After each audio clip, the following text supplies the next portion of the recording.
रक्षाबंधन अजून तर 10 दिवस राहिलं आणि तुम्ही आताच काऊन राख्या बांधू राहिले? तसं पण बहीण भावाला राखी बांधते, पण तुम्ही मित्र मित्र एकमेकालाच काऊन राख्या बांधू राहिले? हा जर प्रश्न तुम्हाला पण पडला असेल तर व्हिडिओ शेवटपर्यंत पहा. तर जय हरी मंडळी, मी गोदरी गावचा ब्लॉगर शुभम महाले. सर्वप्रथम तुम्हाला व तुमच्या परिवाराला नागपंचमीच्या खूप खूप शुभेच्छा.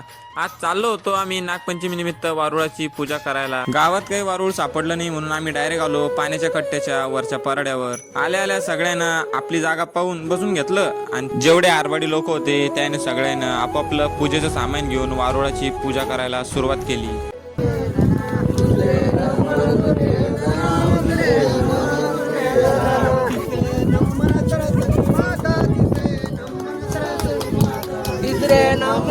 लोकांचं गण म्हणून झाल्यानंतर लगेच सुरुवात झाली ती म्हणजे आरतीला.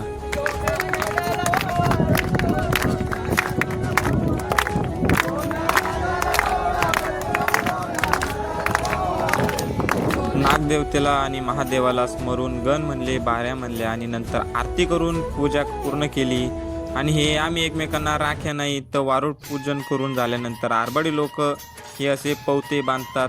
आम्ही पण ते एकमेकांना बांधती पूर्ण झाली म्हणल्यावर आता प्रसाद तर लवकरच भेटणार म्हणून आप्पाजवळ प्रसाद मागायला गेलो तर आपण ताटच हातात देऊन टाकलं. तू बी खाय म्हणे, बाकीच्याला बी वाटून दे म्हणे.